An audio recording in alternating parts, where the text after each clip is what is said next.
this triangle shape in here. And what we have is the front is really flat and nice, and the back is sloped. So as far as play areas, for utility, the front part makes a great place to. We had the tug of war and a bunch of games out there, bouncy house, that kind of thing this year, and ended up to be very, very useful, that front part. All right. Okay, so there's overhead view of the park. Oh, yeah. Nice. Okay, and this is our playset area here, and we painted that up this year. It was really cool. Warren's always painted it in the past, and nobody ever knew it. But it's a bit of work. But we had some volunteer help, and we did all that. It was a lot of fun. And this is that trail that connects the front and back park. And then this is the front park that's over here. And you should spend some time there. It's neat. Okay, so that's the park. There's a different view if you haven't seen it from Woodside. This is the entrance that that we were showing in the picture, entrance to the park. It's a nice sloped area now. You don't have to step up or anything to get in there. And you don't have to walk down Warren's driveway to enter the park. So not that he minded. You're always welcome to do that. You don't have to do that. Are these cool photos on our website? They're not. Would you like them on the website? I think you do. Jim, could you have that done by morning? It's easy to do. It's more houses. Okay, so yeah, there's the play set. If you haven't played on it, it's really, really low right here. Yeah. Yeah. We got scotch. I got a knot on my head to prove it. The play set and our new picnic tables, and yeah, so that's that. It works, huh? Okay, and then next year, Ron's focus would be to continue to work with our vendors for bids on maintenance. We feel that it's probably more and more competitive as business dwindles for a lot of these companies. So we anticipate spending a little bit of energy to try to reduce the overhead cost of maintenance by getting competitive bids out there. Contract expires April? February. Yeah, so we have till February to really get them competitive, and yeah, because we added some maintenance with the trail. We want to keep those trails like they are, which means weed control in those areas, and we're getting bids on that as well. Although Ron and I did it this year, and it just didn't seem to take as much as they want to pay to do it. So okay, so that's the common grounds thing. And I gotta pick up the pace a little bit because I told you we'd be out of here by 8 o'clock, so I'll talk really fast. Community activities. Laura Hines, I already told you that we had an unprecedented three social events. If you didn't go there and you didn't participate, you missed out because they were really, really cool. Project Santa Claus was the first one, and that's every December. And here's some pictures from Project Santa Claus. And if it doesn't look like fun, I don't know what it is.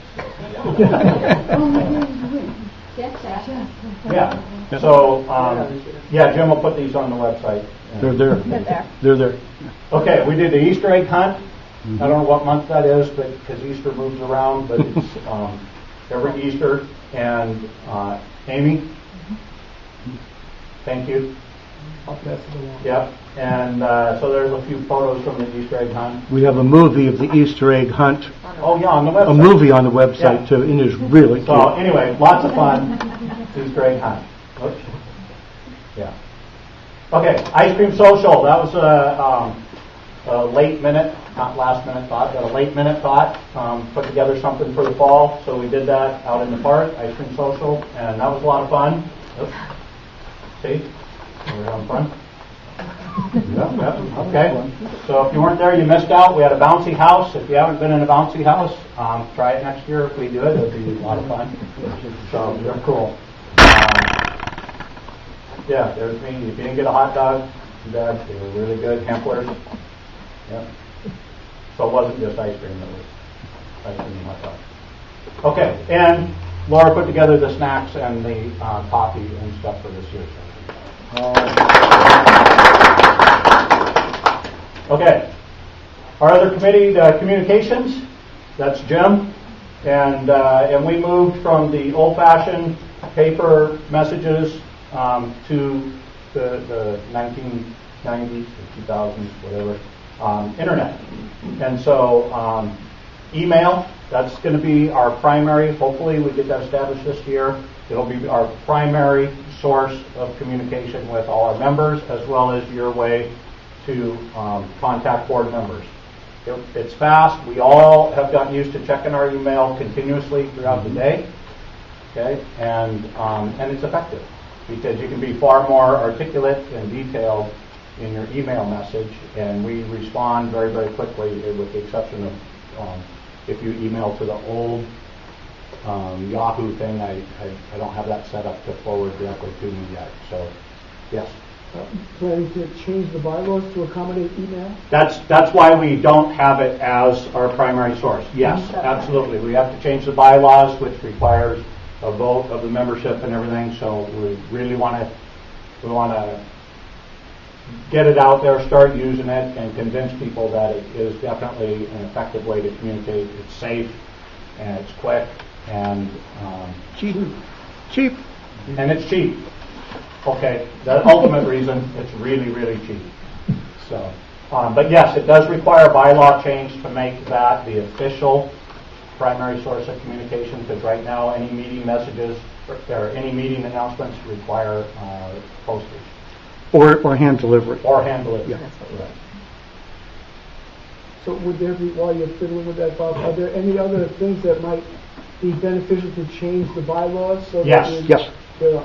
Yeah, there's a number of things in the bylaws that no longer make sense for our neighborhood based on technology, based on the full scope of development. Our bylaws and covenants were developed as the neighborhood grew, and now that we're fully grown and almost overgrown when you talk about trees, there are things that will need to be changed. So while you're thinking about what committee you want to volunteer for, keep in mind a bylaws committee, because we hope to establish one and work on changing the bylaws, but that'll come up in just a minute. Okay, so email, great. Dues billing, I put that in there with a question mark. That's a tougher one to handle. Dues billing and notification. Some people just, that excuse of I don't read my email, so I didn't get the bill. That still hangs out there. But if we can get a commitment and a bylaws change, then that becomes our official notification. Then there's no excuse. You're required to check your email for billing. Okay. So in order for that to work, we need